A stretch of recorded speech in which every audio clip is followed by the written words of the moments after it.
Just checking out my patch of dirt. Anyway, let's hop on the Sportster and I'll talk about what I think about it and why I sold my MT10. So what I was just checking there was the cable to the FP3 Vance & Hines tuner.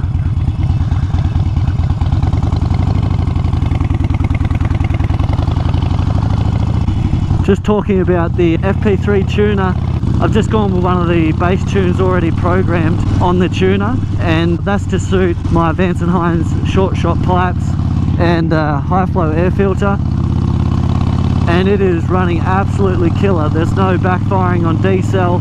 It's super responsive, so I know it's not running lean because there's no popping or backfiring on D-cell, which it was doing crazy before. And when I took the plugs out, they were nice and white on their tips.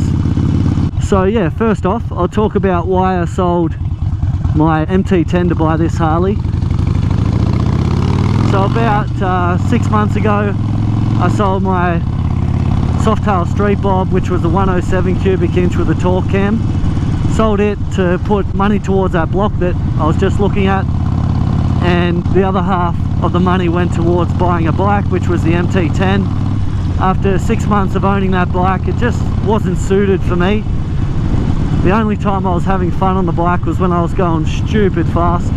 Now that was going to end in one or two ways: me killing myself or me losing my license. So that bike sort of had to go. That bike was more capable than what I was in riding it. So I never did track days or anything like that.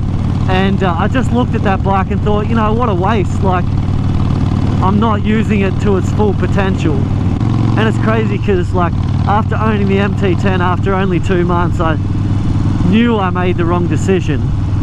I knew I should have bought a Harley Sportster, and I just spent the next 4 months stewing on it and pretty well just kept the bike for 6 months because I didn't want to tell my wife I'm selling it to buy another bike, because she's like, you're an idiot.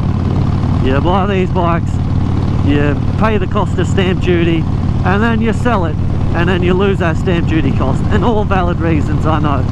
But that comes with being indecisive and a bit of a knob. So I apologise, wife. And another thing was, just with owning that bike, it didn't give me the same feeling that owning a Harley Davidson does. There's just something about it, and you'll never know unless you've owned a Harley. Like, it's the look of them, it's the sound of them. They're just amazing machines. You can't beat a Harley Davidson, in my opinion. Granted, this is a little boy Harley, it's only a 1200cc, but it's still pretty kick-ass in my opinion. Still got plenty of torque for poking around town. It handles super well, it sounds kick-ass, and in my opinion it looks pretty badass. I absolutely love the look and sound of this bike, and hopefully I can keep it more than 6 months. I'm sure there's going to be shitloads of people saying there's no way you're keeping that for longer than 6 months, just given my track record. But yeah, what's it like owning a Sportster from owning full-size Harleys? And when I say full-size Harleys, I mean like the larger twin cams and the Milwaukee 8, obviously over 1200 cc's. And I gotta say, I'm not disappointed. It does highway speeds comfortably, and it's got plenty of torque for around town. So it's not a boring bike where you just like twist the throttle and think, fuck, where am I going? Nowhere. It's not like that. I'm not gonna lie, it doesn't compare to a big boy Harley, like a 103, 110, 107, 114. It doesn't compare to those in performance. But what I'm saying is, you can still have a lot of fun on a Sportster. And to be honest, I'm not just saying it because I own this bike, but it is the best sounding Harley Davidson I've ever owned. This 1200cc Evo engine just sounds so killer. Sounds so old school. And I've owned a 103 Softail Slim twin cam. I've owned a twin cam 110 Softail Slim S, and more recently a Softail Street Bob 107 cubic inch with a torque cam, and that thing was absolutely mental. Like, it was the fastest Harley I've ever owned, and it was kick-ass, man. I love that bike and I still miss it. And even after owning that Softail Street Bob, in my humble opinion, I still prefer the sound of this Evo. Just for sound, not performance, just the way it sounds. But yeah, I touched on in a previous video like what my plans are with this bike, and my plans are with this is to try and achieve that classic chopper look. Like, I want to extend the forks a little, thinking 4 inches over.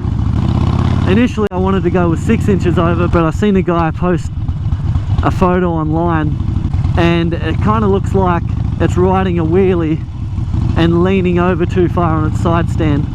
And that's because he didn't change out his triple trees and change the rake on the bike. And yeah, I could do that if I wanted to go with forks 6 inches over stock, but to change the rake on this bike I need to get triples, and you can't buy triples in Oz, so I'd have to source some in America, and I've had a look online and they're like 1,300 bucks. So because I'm a tight ass and don't want to spend that kind of money on a Sportster, I'm going to go with forks which are 4 inches over stock. That way I'll still get a bit more height, it'll still look pretty kick-ass, but also I'm not going to be riding a wheelie and the bike's not going to be laying too far on its side stand on too much of an angle. So I think I'll get away with forks 4 inches over.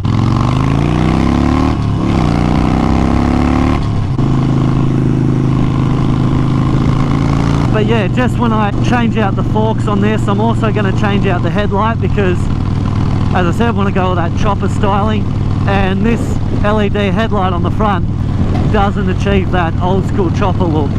So I have bought a triangle headlight, I'll throw up a picture, and I'm just waiting on that to arrive in the mail. Another thing I was planning on doing is putting some rabbit ear bars on this bike just to build on that chopper look, but that's going to be a bit of a pain because I'll have to relocate the gauge, because the rabbit ear bars don't have risers, they just go straight into the triples, and this gauge here only mounts onto risers, so I'd have to get a new mount to mount the Speedo, and that would even mount onto the forks down here, which I don't know how legal that is in Australia, or I'd have to get a different mount for the rabbit ear bars, and that's also another cost of like 200 bucks just to get the clamps and mount for the Speedo.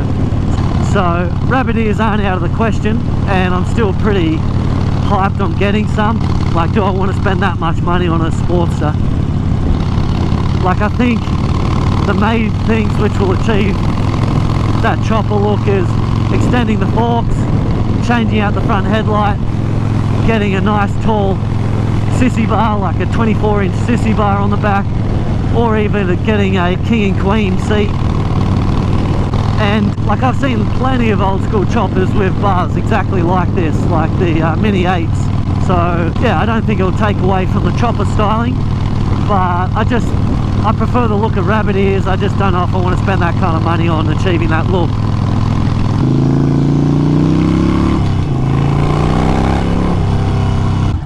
But anyway guys, you've heard me rambling on enough. That's going to do it for this one. Thanks very much for watching, and as always, I'll catch you in the next one.